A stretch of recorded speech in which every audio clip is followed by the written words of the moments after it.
Aujourd'hui, nous allons explorer un aspect fondamental de l'esprit humain, un aspect qui détermine souvent notre capacité à grandir, à évoluer et à vivre en harmonie avec nous-mêmes.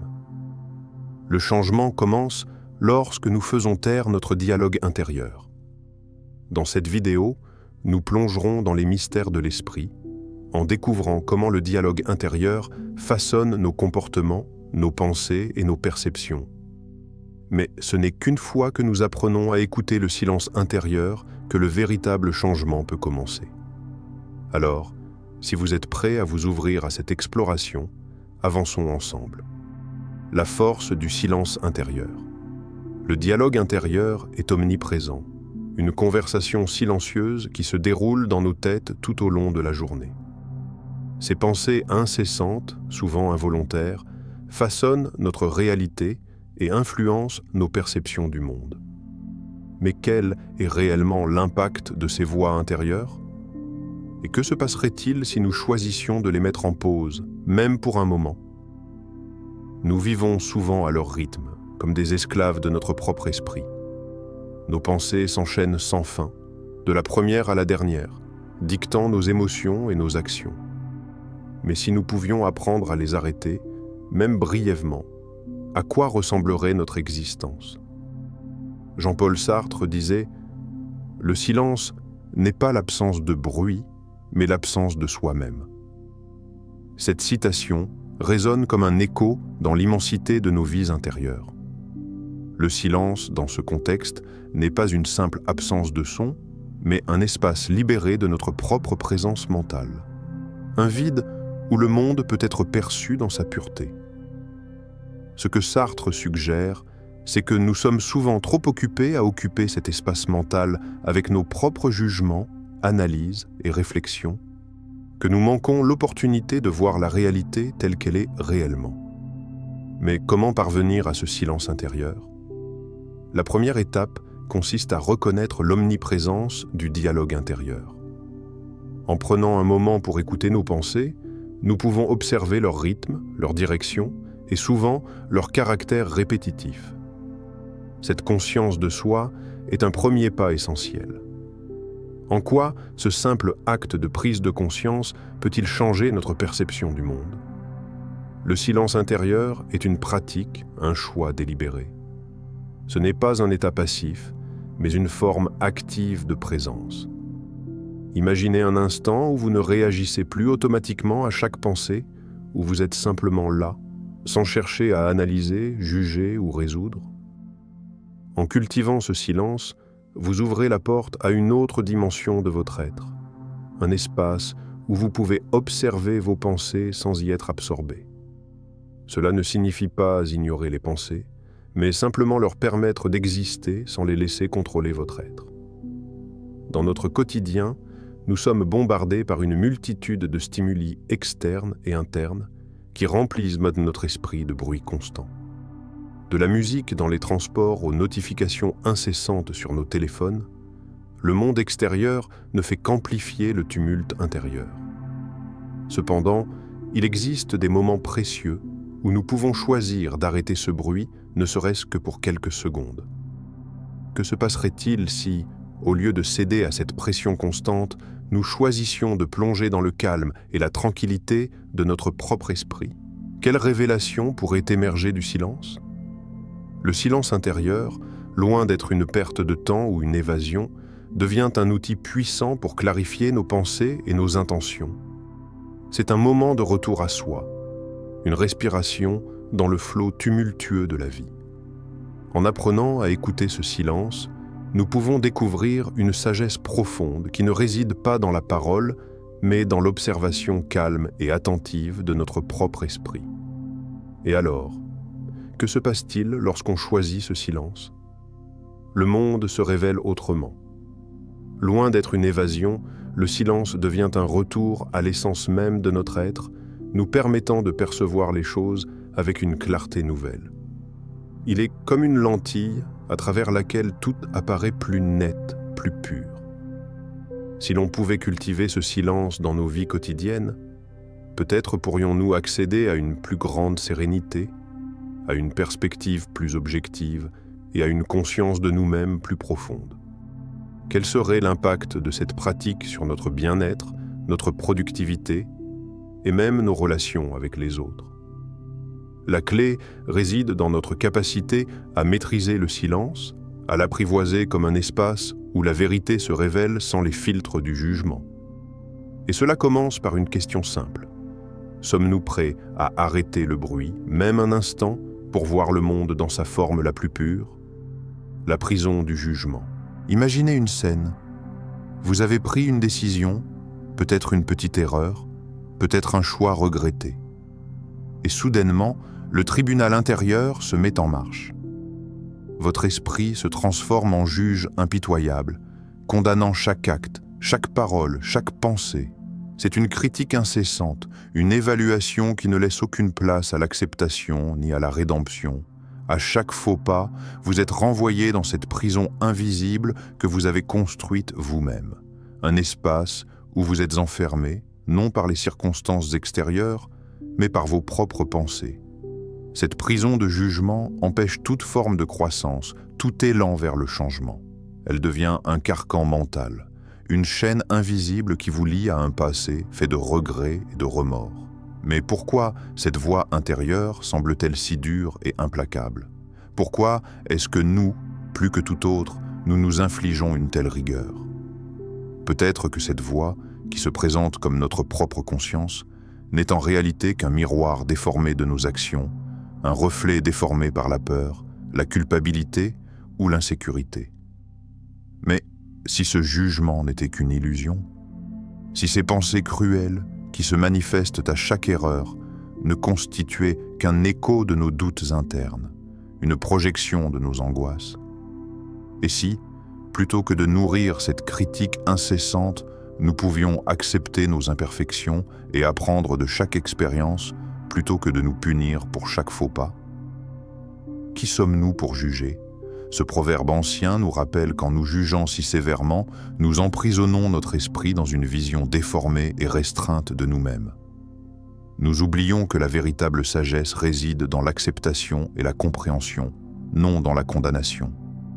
Car juger, c'est nier notre humanité. C'est refuser de reconnaître que nous sommes tous en perpétuelle évolution, imparfaits et changeants. Chaque erreur, chaque échec est une occasion d'apprendre et non une marque d'infériorité. Mais dans notre monde intérieur, nous ne nous offrons souvent pas cette chance. Au contraire, nous cultivons ce jugement comme un mécanisme de défense, un rempart contre notre propre vulnérabilité. Le jugement est, paradoxalement, une forme de fuite. Plutôt que de faire face à l'expérience et d'en tirer les enseignements nécessaires, nous nous cachons derrière des critiques intérieures. Ce processus nous empêche d'évoluer, de sortir de notre propre zone de confort. C'est un piège mental, un cercle vicieux où nous cherchons à fuir l'inconfort en fuyant la vérité de nos actions, au lieu de l'accepter et d'en tirer des leçons. Mais si nous pouvions briser cette chaîne, si, au lieu de juger, nous choisissions de comprendre, l'acceptation de nos erreurs pourrait-elle être le chemin vers une liberté intérieure, celle de grandir sans nous limiter par nos propres critiques? Mais pourquoi est-ce si difficile de vivre pleinement le présent? Pourquoi notre esprit semble-t-il constamment aspiré par le passé ou le futur? La réponse réside dans la nature de notre condition humaine. Nous sommes des êtres de mémoire et d'anticipation. Notre cerveau est conçu pour apprendre du passé et pour anticiper l'avenir, mais cela ne doit pas nous empêcher de vivre le présent. La clé réside dans l'équilibre. Tout en apprenant du passé et en nous préparant pour l'avenir, nous devons savoir nous ancrer dans le moment présent pour libérer notre potentiel créatif et transformer nos vies. La pleine conscience est également un moyen puissant de gérer le stress. Lorsque nous nous sentons accablés par les défis de la vie, notre esprit s'emballe. Le stress est souvent causé par notre incapacité à lâcher prise et à accepter l'instant tel qu'il est. En cultivant la pleine conscience, nous apprenons à voir les situations difficiles sans les laisser définir notre réalité, à les accueillir sans jugement et à trouver de la paix même dans le chaos. Finalement, chaque instant est une occasion d'être présent. En instaurant de petites habitudes de pleine conscience chaque jour, nous pouvons transformer notre manière de vivre. Chaque respiration consciente, chaque observation attentive, chaque action vécue avec présence devient un pas vers une vie plus sereine et plus authentique. Nous ne pouvons pas changer le passé ni prédire l'avenir, mais nous avons tout le pouvoir de transformer ce moment, le seul véritable moment qui nous soit donné. Le changement véritable commence là, dans cette pleine conscience du présent. La liberté au-delà de la pensée. Nous vivons dans un monde où la pensée occupe une place centrale. Nos pensées, parfois ininterrompues, deviennent le cadre à travers lequel nous interprétons la réalité. Mais, en devenant les spectateurs incessants de ce flot d'idées, nous finissons par nous identifier à elles comme si elles étaient la seule vérité qui existe. Ce dialogue intérieur qui se joue dans nos têtes nous façonne, nous gouverne et parfois nous emprisonne. Nous croyons que ces pensées font partie de notre identité, que notre esprit est notre seule réalité. Mais et si tout cela n'était qu'une illusion ? Et si nous pouvions trouver une liberté inouïe en nous libérant de l'emprise de nos pensées ? Comment pourrait-on expérimenter cette liberté et vivre au-delà de ce flot constant d'idées ? La liberté commence là où l'ignorance finit. Ce proverbe invite à réfléchir sur le pouvoir libérateur de la connaissance de soi. L'ignorance, ici, ne fait pas référence à l'ignorance intellectuelle, mais à l'ignorance de notre propre nature profonde. Nous sommes souvent ignorants du fait que nous ne sommes pas nos pensées, que ces pensées ne sont pas des vérités absolues, mais des phénomènes temporaires et malléables. Elles surgissent, nous envahissent et disparaissent. Si nous croyons que nous sommes définis par nos pensées, alors nous sommes pris au piège dans une illusion. Mais en réalité, nous sommes bien plus que ce flot mental. Le véritable changement survient lorsque nous commençons à voir les pensées pour ce qu'elles sont. Des événements mentaux qui traversent notre conscience, comme des nuages qui passent dans un ciel sans fin. Cela peut paraître simple, mais comprendre que nous ne sommes pas nos pensées est une libération profonde. Il ne s'agit pas de nier nos pensées ni de les réprimer, mais de reconnaître qu'elles ne nous définissent pas. Nous ne sommes pas obligés de nous identifier à elles ou de les suivre aveuglément. En cultivant cette prise de recul, en devenant les témoins de nos pensées plutôt que leurs esclaves, nous pouvons réellement commencer à nous libérer. Comment, concrètement, pouvons-nous cultiver cette relation plus consciente avec nos pensées ? La première étape consiste à prendre conscience de leur présence sans jugement. Trop souvent, nous sommes pris dans le tourbillon mental, incapables de prendre du recul. En pratiquant l'observation de nos pensées, sans les juger ni les analyser, nous les laissons être ce qu'elles sont, des phénomènes éphémères. Une fois que nous prenons conscience de ce flot incessant, nous pouvons choisir de ne pas nous y attacher. Ce n'est pas une tâche facile, car notre esprit est habitué à se perdre dans ce flot constant. Cependant, c'est précisément ce détachement qui nous permet de goûter à une liberté nouvelle. Le détachement mental n'est pas une forme d'évasion ou de fuite, mais une manière de se libérer du poids du jugement et de la prise de position constante. C'est accepter que nos pensées ne sont pas toujours sages, qu'elles ne sont pas toujours représentatives de notre vérité intérieure. Lorsque nous cessons de les voir comme des autorités, nous commençons à voir au-delà d'elles. Cette liberté de ne pas nous identifier à nos pensées nous ouvre un espace intérieur où nous pouvons choisir comment réagir, où nous pouvons voir les choses sous un angle neuf sans être limités par nos vieux schémas mentaux. En outre, ce processus nous permet de ne plus être pris au piège par les pensées négatives ou limitantes.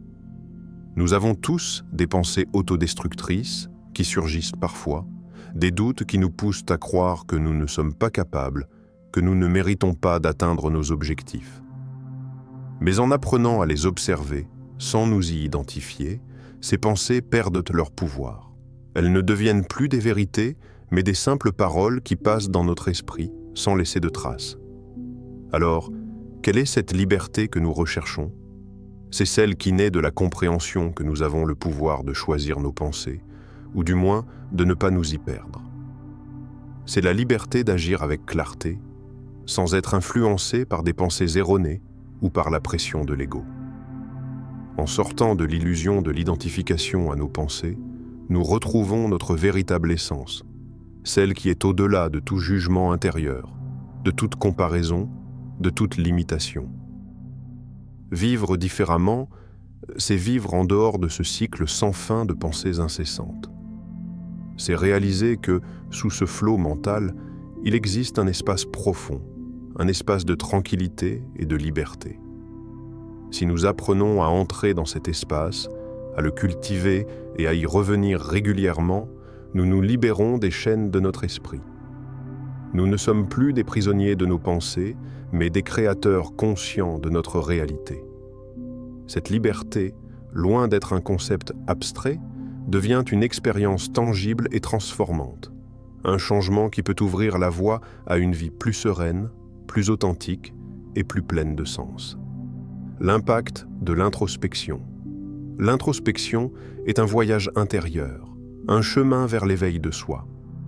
C'est un processus intime où l'on prend un moment pour s'arrêter, pour regarder à l'intérieur de soi et observer ce qui se cache derrière nos pensées, nos émotions et nos comportements.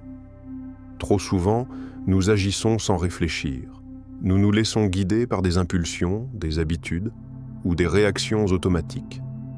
Mais l'introspection, elle, nous invite à prendre du recul, à poser nos jugements et à observer notre monde intérieur avec curiosité, plutôt qu'avec la dureté du jugement. Ce processus est plus qu'une simple réflexion. Il est un outil de transformation. Lorsque nous nous permettons de nous arrêter et de plonger en nous-mêmes, nous ouvrons la porte à une compréhension plus profonde de qui nous sommes vraiment. C'est là que réside le pouvoir de l'introspection. Elle nous permet de nous voir tels que nous sommes, avec toutes nos contradictions, nos fragilités, mais aussi nos forces. C'est un miroir qui ne ment pas, mais qui peut être difficile à regarder. Cependant, c'est en observant sans phare notre propre image que nous pouvons entamer le processus de transformation intérieure. Mais l'introspection, aussi précieuse soit-elle, ne doit pas être vue comme une fin en soi. C'est un premier pas, un moment où nous nous reconnectons avec nous-mêmes, mais elle doit être suivie d'une action. Pourquoi? Parce qu'un voyage intérieur sans action concrète ne mène nulle part. Prendre conscience de nos pensées, de nos habitudes et de nos réactions ne suffit pas à transformer notre vie. Ce qui compte, c'est ce que nous faisons avec cette prise de conscience. L'introspection est le point de départ, mais la vraie transformation se trouve dans les choix que nous faisons après avoir vu la vérité sur nous-mêmes. Le plus grand voyage est celui qui nous mène au plus profond de nous-mêmes. Cette citation nous rappelle que la quête la plus significative que nous puissions entreprendre est celle qui nous pousse à explorer notre propre âme. Mais ce voyage n'est pas facile. Il n'est pas confortable. Il exige du courage, de la patience et une volonté de faire face à nos parts d'ombre. Pourtant, c'est là, dans ce voyage intérieur, que nous pouvons trouver des trésors de sagesse, de paix et de clarté. Chaque pensée, chaque sentiment que nous observons, chaque comportement que nous analysons est une étape de ce voyage. C'est un pas de plus vers la compréhension de soi. Mais, encore une fois, le voyage ne se termine pas là. C'est dans l'action que se trouve la véritable transformation. Alors, comment pouvez-vous, dès maintenant, commencer ce voyage d'introspection et en tirer des enseignements pour transformer votre vie? La première étape est de prendre le temps de vous poser, de vous arrêter, même quelques minutes par jour, pour observer ce qui se passe dans votre esprit. Quelles pensées vous traversent? Quels jugements vous portez sur vous-même? Quels schémas comportementaux répétez-vous inconsciemment? Cette observation n'est pas un exercice de critique, mais un moment d'exploration. L'objectif est de prendre du recul, de devenir témoin de vos pensées et de vos actions sans vous identifier à elles. Ensuite, demandez-vous, qu'est-ce que ces pensées et comportements révèlent de moi? Par exemple, si vous vous surprenez à vous juger sévèrement après une erreur, pourquoi réagissez-vous ainsi? Qu'est-ce que cette réaction vous apprend sur vos croyances ou vos peurs profondes? L'introspection vous permet d'explorer ces questions avec bienveillance, sans vous laisser entraîner dans la culpabilité ou le regret. Il s'agit de voir les choses telles qu'elles sont, sans filtre ni déformation, et d'en tirer des leçons. Mais une fois que vous avez pris conscience de ce qui se cache derrière vos pensées et vos comportements, il est temps de passer à l'action. Si vous identifiez un schéma récurrent qui vous empêche d'avancer, comment pouvez-vous changer ce comportement? Si vous constatez que vos pensées sont souvent empreintes de négativité, comment pouvez-vous cultiver une attitude plus positive? Le véritable changement commence lorsque vous prenez cette prise de conscience et que vous la traduisez en actions concrètes. Cela peut être aussi simple que de pratiquer la gratitude chaque jour, de faire un effort conscient pour remettre en question vos pensées négatives, ou de commencer à prendre des décisions plus alignées avec vos véritables valeurs. Le plus important est de ne pas rester figé dans l'observation, mais de passer à l'étape suivante. Appliquez ce que vous avez appris à votre vie quotidienne. En faisant cela, vous créez un cercle vertueux où chaque action nourrit votre introspection et vice-versa. En fin de compte, l'introspection est un outil puissant pour la transformation, mais elle n'est efficace que si elle mène à l'action. Chaque pensée observée devient une opportunité d'évoluer, et chaque action entreprise devient un pas vers une version plus authentique de vous-même. Ce voyage intérieur n'a pas de fin, car chaque jour nous offre une nouvelle occasion de nous découvrir et de grandir. Le véritable voyage ne réside pas dans la destination, mais dans le processus de transformation qui nous façonne jour après jour. Le changement commence vraiment lorsque nous cessons de juger, de critiquer et de nous perdre dans le bruit de notre propre esprit. En cultivant le silence, en prenant conscience de nos pensées et en choisissant de les observer plutôt que de les subir, nous amorçons une transformation profonde. Mais le vrai défi réside dans notre capacité à agir. Le voyage vers le changement véritable commence par une simple question. Êtes-vous prêt à faire taire ce dialogue intérieur pour faire place à une nouvelle réalité? Pour aller plus loin, engagez-vous à commencer dès aujourd'hui. Fermez les yeux, respirez profondément et laissez le silence vous guider vers votre propre évolution.